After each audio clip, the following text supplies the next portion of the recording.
Doug Stanhope is a living legend in the world of comedy and undoubtedly one of the greatest comedians to ever walk the earth. So imagine my shock when I'm scrolling YouTube one day like a non-playable character and boom, I see Doug Stanhope Discount Meat Full Special 2024 pop up on my YouTube feed. What could Doug possibly have in store for us with this new comedy special? After watching this comedy special with one hand in my pants and the other hand holding the steering wheel after a long night of drinking at the local dive bar, I have a lot to say about it because it is one of the most unique comedy specials to be released over the last couple years, and I'll discuss why that is in just a little bit. Let's not waste any more time and hop right into the special review. Discount Meat by Doug Stanhope was released on December 31st, 2024, which is historically Doug's least favorite day to do comedy. The special begins with Doug coming on to the stage at the Comedy Mothership, and immediately he goes on a preamble about how the audience should lower their energy and about how there's no need for an opening act for the special.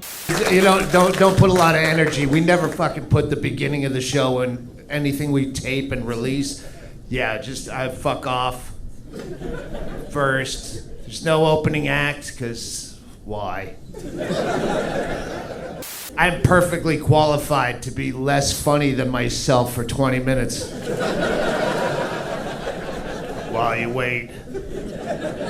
Comedy is like cocaine to me. I'd rather talk than listen.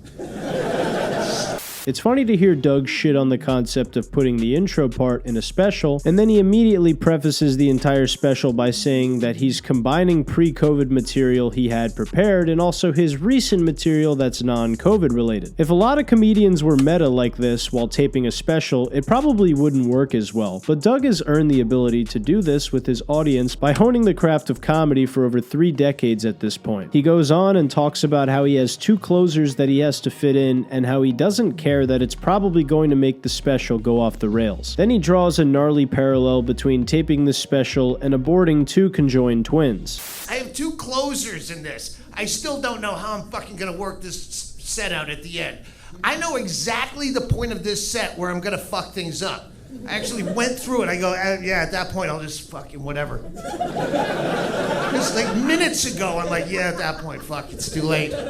It's like if you were trying to abort conjoined twins and changed your mind a little too late and wanted to save them. So you're trying to just join them back together, but there's no connective tissue between the two, so you're just stapling eyeballs to assholes at the last minute. This intro is very odd. I mean that in a good way as well. The whole time the special is opening, there are pictures of Doug from his childhood and at earlier points in his career. Like this picture you see of Doug and Mitch Hedberg, and these pictures of Doug and his mother, and several other photos from his youth. The special is eerily reminiscent of a funeral for Doug with all these pictures, but obviously we know that Doug is alive and well and continuing to drink. There's also a wide shot of this room with several old TVs on it, which is where the majority of the special is viewed from. Throughout the special, there are multiple different TV angles, and it makes for a very cozy viewing experience for everyone at home. The first bit Doug talks about is whether COVID-19 or 9/11 was better for him.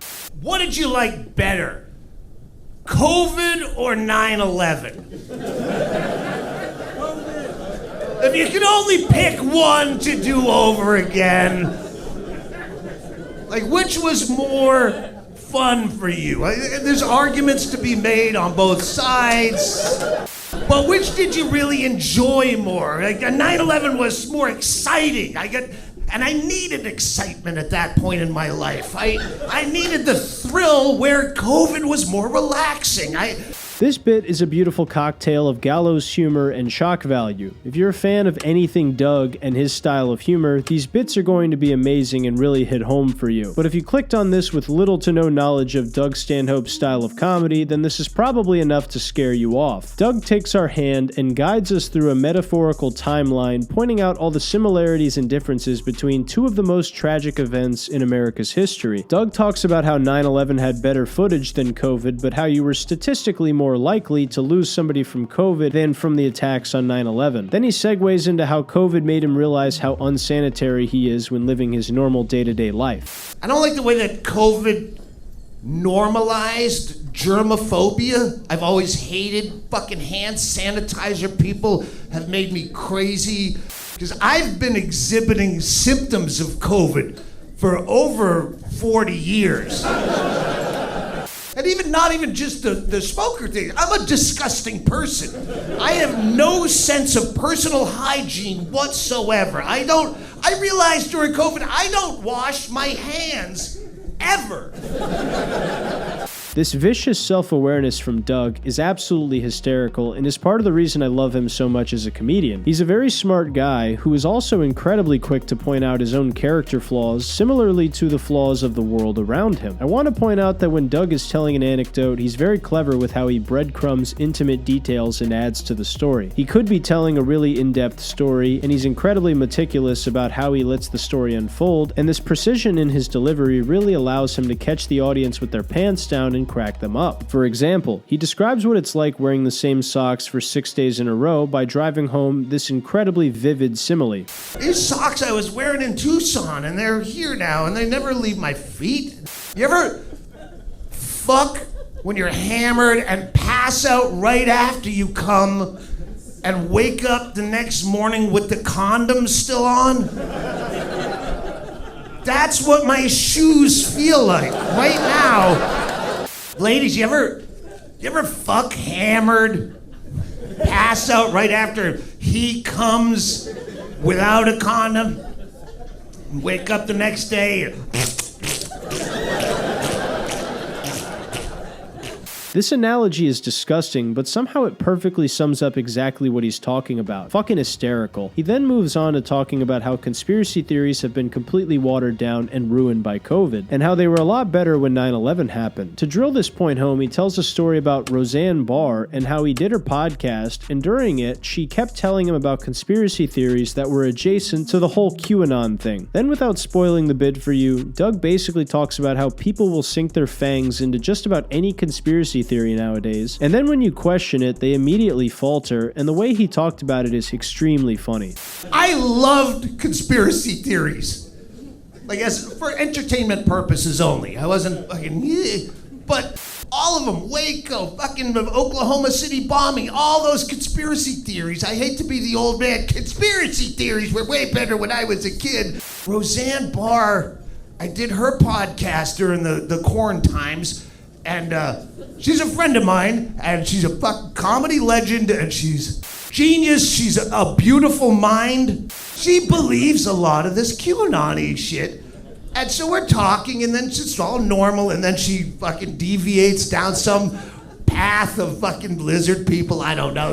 I said, Roseanne, do you really think what you just told me is plausible? Does that sound likely? And she goes, what? You don't think so? In that case, I don't know.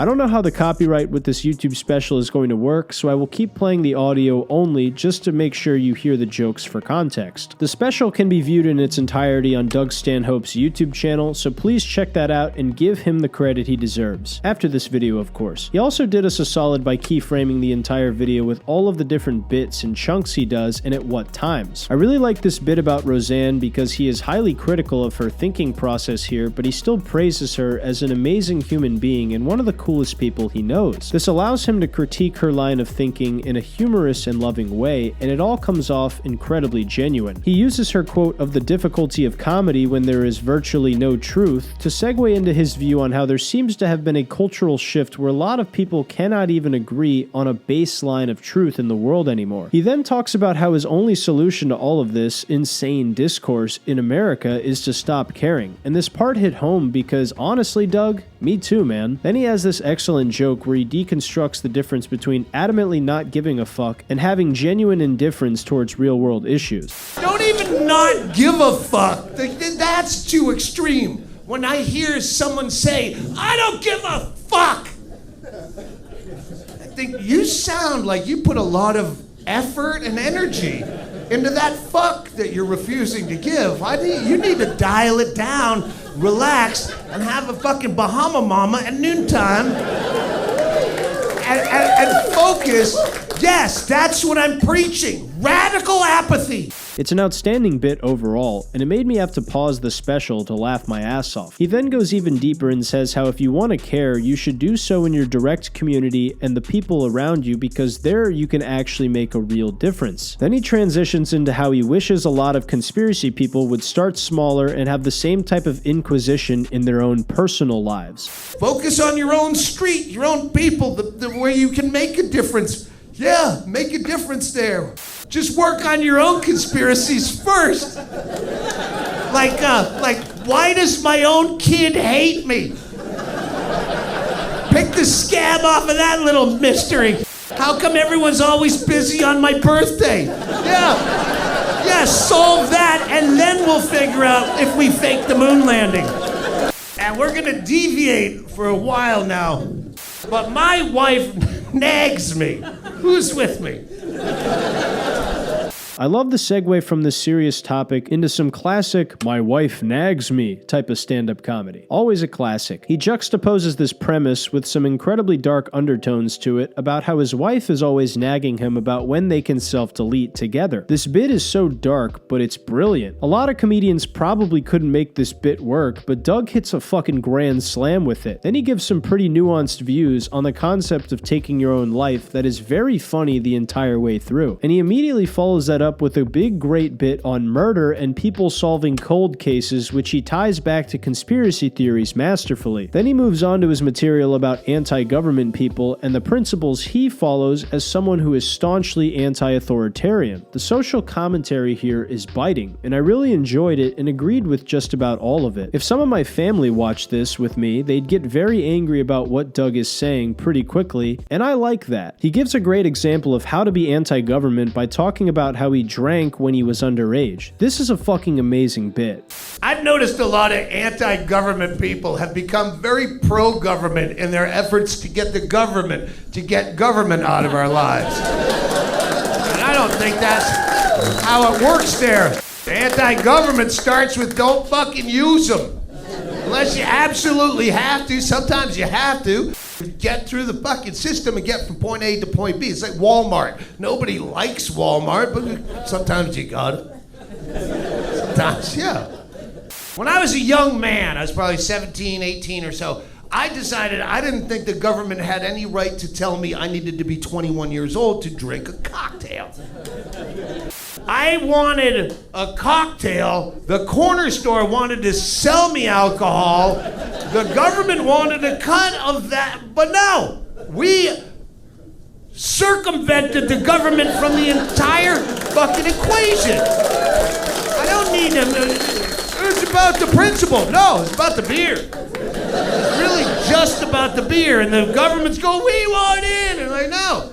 Then he talks about vaccine passports and how it caused a huge political divide in the country. As someone who didn't care for the idea of the vaccine passports being used to get into places, this bit still cracked me up because the ultimate conclusion it comes to is that if you're not smart enough to make a fake vaccine passport, you probably need the government in your life. Classic Doug Stanhope. He then talks a little bit about drugs and also tourism to other countries. For me, this section was a little harder to follow because I've actually never done any drugs in my life, unless you consider the occasional beer and the occasional cigar a drug. I still had a lot of fun listening to it, but this material didn't quite resonate with me personally as much as some of the other stuff did. Around 35 minutes in, Doug casually talks about how he doesn't care that he gets to make people laugh for a living, and this shit really got to me. This is the only part of this business I really like, is the amount of travel gets you to elite statuses where I can cut in front of you. That never gets old in life. My whole thing, but you get to make people laugh, and I don't fucking care.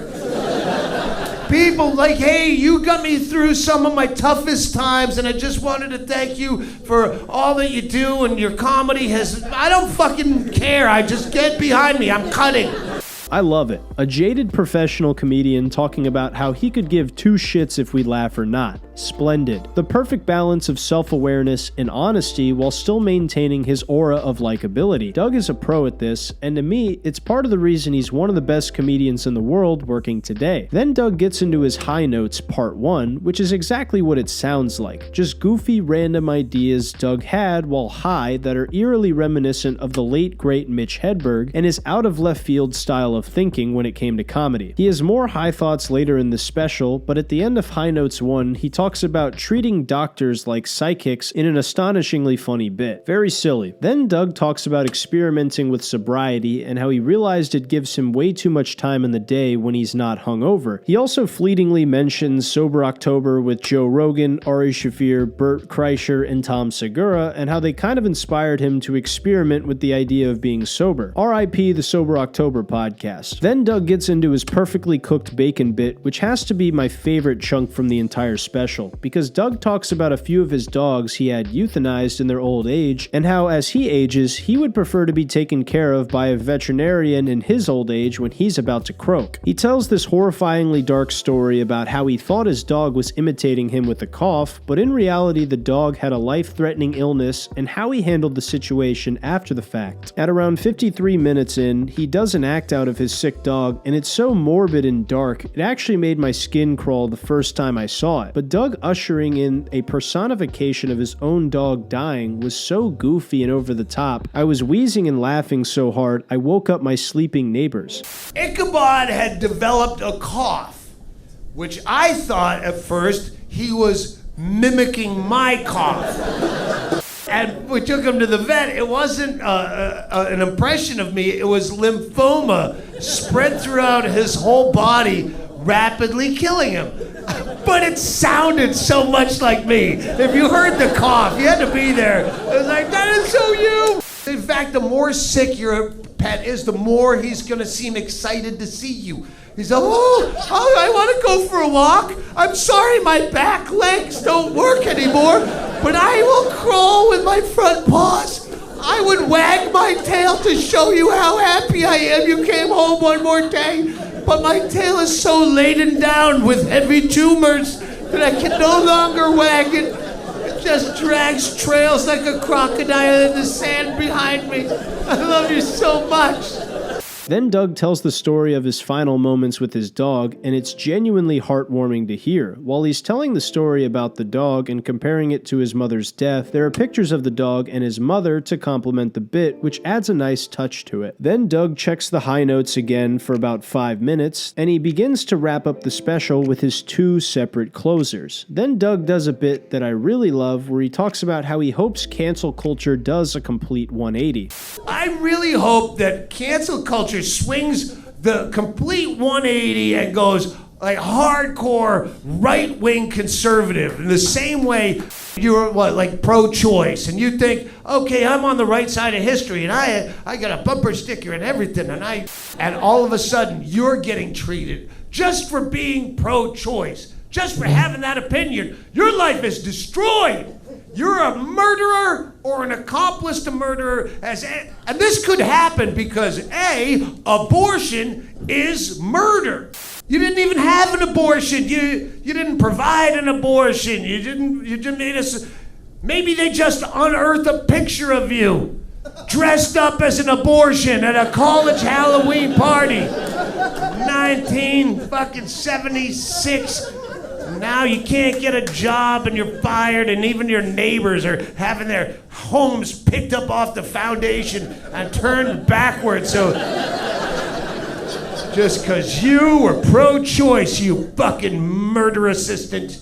I love this joke because I actually had a similar idea around a year ago where I thought it would be funny if in some parallel universe, instead of getting canceled by the left for saying the N-word, imagine you get canceled by the right for not saying the N-word. Now, of course, my idea was just a goofy thought that I told my friends and laughed at myself, but Doug's bit is a brilliant and fully fleshed out chunk written and delivered to perfection. It's not the exact same, but I'm just happy I had a parallel thought to one of the best comedians on earth. This section was just awesome to me, and if he had closed the special here, I think it would have been just fine, but he proceeds with another closing bit that's equally as funny as the previous one. Then Doug finishes his special with a very filthy bit about a guy being on all fours saying obscene things and walking off to a standing ovation, which was very well deserved. What a great fucking special this was. I walked in, I said, wow, what a great special. Anyway, now that I've told you about some of the bits I loved and how I reacted to them, let's go ahead and break down specific aspects of this special and talk about them. them. First of all, let's talk about the writing in this comedy special. The joke writing is phenomenal in Discount Meat. No surprises here. If you've been a fan of Doug Stanhope for any amount of time and you've checked out any of his previous specials, you would know his writing has been superb for a long time. I can really feel the edge in the writing from Doug here. He's able to use his pen to explore treacherous topics in a way that does not lose the audience. Not every joke is misdirection like you'd expect from somebody like Anthony Jeselnik. Some of the jokes you already know where Doug is taking you, but it's the way he does it that makes it funny even when you anticipate the punchline. Doug also writes in a way that seamlessly blends a lot of these dissimilar topics together to make it seem like it's completely off the dome. It sounds like one big long stream of consciousness, and the fact that you can't tell how much work went into it is part of the magic. Next, let's talk about the overall presentation of the material we received. I really appreciate the creativity Doug had in this special by showing the pictures of him when he was younger and a few pictures that were relevant to the material he was discussing on stage. It's a very unique addition to a comedy special that we haven't seen a lot in other comedy specials. Other than people like Dave Chappelle, who will often include pictures of people in the credits of their comedy specials, but it's not quite the same as having the pictures on the side while the material is going. Doug's delivery is also excellent throughout this special. As I mentioned in the writing section, he's taking some incredibly grim subject matter and shoving it down the audience's throat, but the way he does it and says it at the precise timing and cadence that he does it makes it funny each and every time. Where some audiences would be mortified, Doug has a very likable and matter-of-fact approach to his delivery that makes it a lot easier for the audience to stomach and appreciate the material. When I watch Doug's delivery, I always think of it as incredibly chaotic in a gorgeous way. He keeps taking you down this path he knows is dark, but as you go through it and you're unsure about it, by the time you're in the trenches with Doug, you come to appreciate him for taking you there in the first place. A sentiment expressed by the late great George Carlin that is encapsulated perfectly by Doug Stanhope. The same reason that for decades and decades Doug has done this exact thing with some very dark topics and seen success every time is because he is a master of wading in dark waters and taking the audience along for the ride.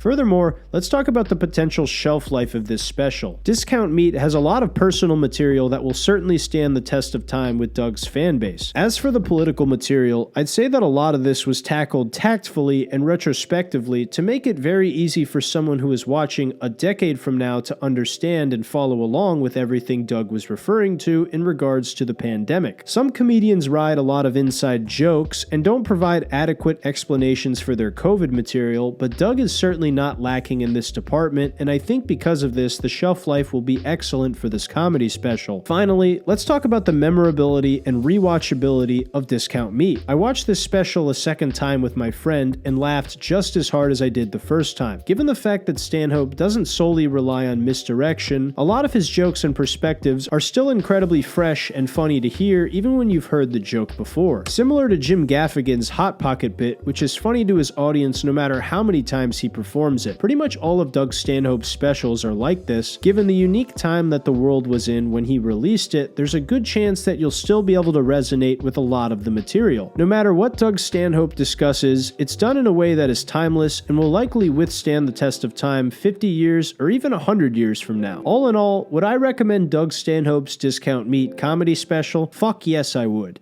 If you're a fan of Doug Stanhope or comedy in general and dark humor is your thing, then you are going to absolutely love this comedy special. This was the final special released in 2024 since it premiered on New Year's Eve, and out of all the specials I watched last year, this and Dave Attell's Hot Cross Buns are probably my two favorite specials of the year. Anyway, have you seen Discount Meat? What did you think about it? Did you like it? Did you not like it? Do you appreciate Doug Stanhope's ability to be so authentically dark in it? Let me know what you think in the comments down below. If you made it to the end of the video, I want to bring your attention to my second YouTube channel. If you want to keep supporting me and you want to get to know me better and see a more personal side of me as a person and prove that you're not gay, check out my second channel, Nate Roscoe RLP, to see me talk about real issues in a fun and goofy way. I'd love to see some of you guys in the comments on those videos as well. Your insights and opinions are always greatly appreciated, but if you don't want to check it out, that's perfectly okay. As always, I want to thank you guys for watching the video to the end, leaving a thumbs up if you enjoyed it, and subscribing to the channel if you're new. That's all I got for you guys. Enjoy the rest of your day, and I will see you in the next video. Take care.